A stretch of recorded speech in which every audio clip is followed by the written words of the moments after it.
Tony, natanong ko po kanina no, yung role and responsibilities ng Professional Regulatory Board for Customs Brokers. So likewise po, what are the roles and responsibilities of CCBI as the IPO or the Accredited Integrated Professional Organization of the Customs Brokers? Well, basically, ang pinaka-main objective ng ating organization ay to ensure that our licensed customs broker adhere to the code of ethics and the ethical standards.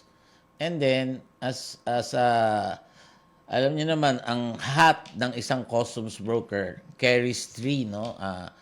Some are in the practice wherein they lodge the import entry. So they assist the Bureau of Customs in the lawful collection of the revenue. Some are in the government, like sa Bureau of Customs or Professional Regulatory Board.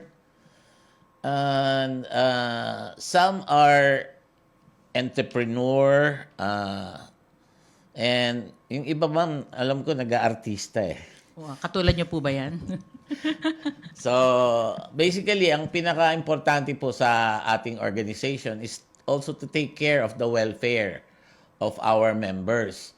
And like it has been a very much challenging role for us, our organization, dahil there was once a customs memorandum order na bigla na lang nasususpend yung ating mga member. So it's good that ang Bureau of Customs right now had issued a CMO 02 of 2024, the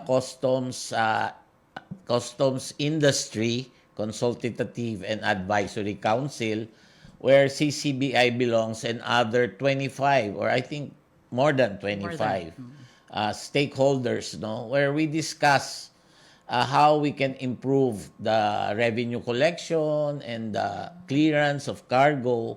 Hindi lang po concentrated sa Bureau of Customs, lahat ng aspeto. Okay.